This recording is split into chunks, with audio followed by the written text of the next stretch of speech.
Hi there guys, my name is Jacob and welcome back to the channel. Now today I am going to run you through my March 2026 solar stats, and what a day to be doing it. It is the 19th of April today, and here in the West Midlands it is one of the sunniest days we've had in a long time. So in my opinion, the perfect day to talk about solar stats. Now, before I get started, I just want to run through my solar system and the tariffs that I'm on, just for anyone who has never seen my channel before. I have got 13 solar panels on my roof, all fitted with Tigo Optimisers. I have a 5 kilowatt hybrid inverter, which is with GivEnergy, and I have a GivEnergy 9.5 kilowatt hour generation 3 model battery. And I also have a GivEnergy EV Charger. And the tariff that I'm currently on Octopus Go for my import, and that allows me to import energy at 6.5 pence overnight.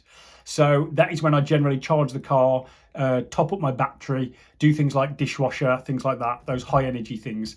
And then that allows me to make the most of the outgoing Octopus tariff, which is my export tariff, which pays me 12 pence for every kilowatt hour I send to the grid.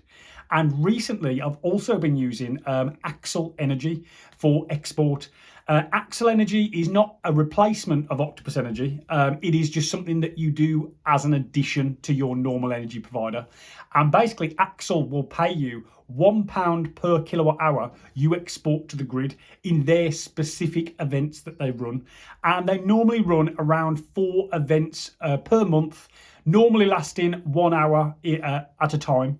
So you can, depending on how much your battery can discharge at any time, mine is limited to about 3.6 kilowatt hours per hour.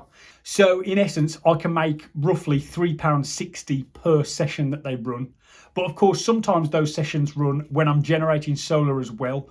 So that also gets exported, and sometimes it can be quite a bit higher than £3.60. So well worth signing up to if you haven't tried them already. And I have got a referral link in the description box of this video, just down below, and you can sign up and get yourself a £25 bonus just for signing up. And then of course you can participate in their events and earn much more on top of that. Right then guys, I will get into my March generation solar stats. So March 2026, it was a pretty decent month, but when I look back on March of 2025, it actually wasn't all that good at all. So I generated 468.5 kilowatt hours this March of 2026. However, when I compare that to last March, that was roughly 25% lower than the previous year, which was 585 kilowatt hours. So quite a big drop off. And I guess the only thing to put that down to is just a really poor start to 2026. January was down, February was down, and March has been down. And to be honest, it's roughly been around that 20 to 25% mark. The weather just hasn't been on our side. The sun has not been showing up as much as we would like it to. And of course, that has had a knock-on effect on my stats, which is disappointing, but it is what it is. Hopefully going forward, April can kind of get us back on track. As I said before, today is a lovely sunny day, and I think the weather forecast for the next week coming is also sun all week. So hopefully that can really make a dent in the stats that we've been missing so far. But I think ultimately 2026 is probably going to end up lower than 2025, but what can you do? My best day of March was the 17th. And that was 29 kilowatt hours for the day. So that was a fantastic day, especially when I look across the whole month. There really wasn't many days where it got that high. So that really was the standout day. Unfortunately, though, the 6th of March was the worst day, and that only just got over 2 kilowatt hours for the day. So you can really tell that March was a really, hit and miss month. There were some really good days and some really bad days. And what we want to see, especially at this time of year now, is more consistency with the days. Less of those kind of really low 2 kilowatt days, and more sort of around the 20 kilowatt hours per day. They don't all have to be, 30 plus days, but some consistency of where we could hit sort of 20 and above would be really nice to see. Haven't seen that so far this year, but that is kind of what I'm hoping for going forward. And that, like I said before, should hopefully start to pick things up a bit, and the year should look a little bit better. Now, I have got Tigo Optimisers fitted to all my panels, as I said before, and across the whole month of March, the Tigo Optimisers saved me 11 kilowatt hours. So those 11 kilowatt hours would have been lost had I not had the Tigo Optimisers fitted. So that is a nice little saving. It certainly makes up for some of the poorer days, but ultimately, at this point of the year, there isn't a great deal of shading on my panels, so they don't save me all that much. They are better in the winter months, but still, it's nice to have, and it's nice to know they have saved me some kilowatt hours that I would have lost otherwise. Now, since I had my system fitted, which many of you will know was January of 2025, my system has generated a total of 6.6 megawatt hours, which I think is really impressive, especially when I was talking to my installers when I was having this system put in. They quoted me around 4.5 megawatt hours for the year. So, I'm not much past 1 year. I'm about 15 months into this now. So I have blown past their target of 4.5 megawatt hours. And as I said, we're up to 6.6 now for the lifetime of the system. So I'm really happy with that. Right then, let's move on to my costs for the month. So electricity costs, including the standing charge, were £47.50, and that was for importing 362.1 kilowatt hours from the grid. Now, of course, a lot of that will have been charging my battery overnight, which I always do. I always get my battery topped up, ready to start the day at 100%. And the reason why I do that is, as I mentioned before, I only pay 6.5 pence per kilowatt hour to take energy from the grid overnight. And I get paid 12 pence a kilowatt hour to export it back to the grid. So it makes sense to not charge my battery with solar, but actually charge it from the grid. Financially, that is just a better way of doing things. So that is what I do. So I'll always charge my battery overnight at 6.5 pence. And I always do things like the dishwasher. Sometimes I'll put the washing machine on. I always charge my EV overnight as well. So all those kind of heavy load kind of things that we have to do, I try and do at that cheap rate overnight. And it just means that ultimately I can maximise my export to the grid and make the most of that 12 pence per kilowatt hour. And occasionally when Axel run their events, I also get £1 per kilowatt hour, which, that is just something you don't want to miss out on. So as I said, £47.50 for my electric costs across the month. Of that £47.50, roughly £15 of that was charging my EV for the month. And I've got down, I roughly did about 600 miles in the month.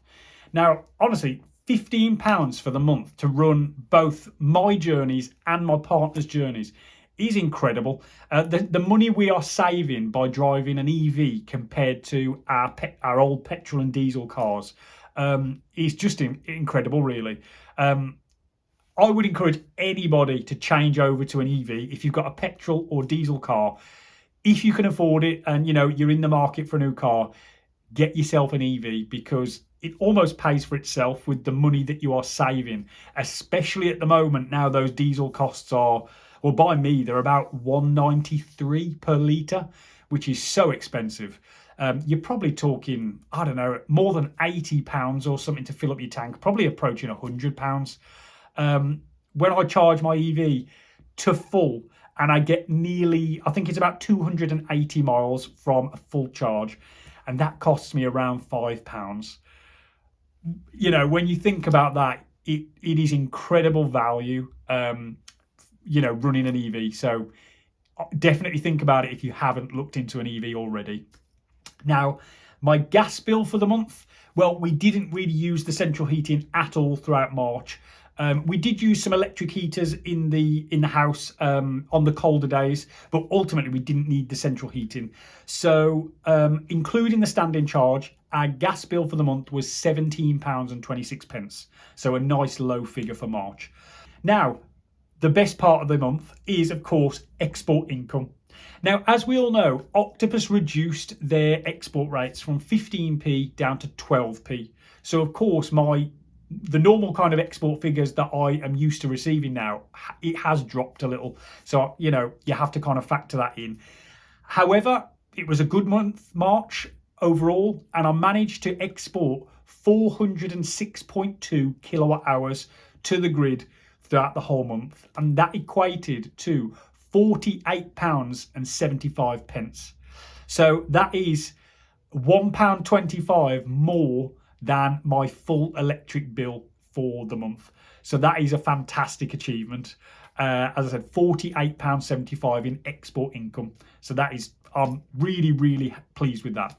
But that isn't the only income that I get now for exporting, because as I mentioned before, I now use SigEnergy and I export in their events. And throughout the month of March, I managed to make £15.39 on top of that £48.75. £15.39 from exporting in Axel's 4 events that they ran in the month of March.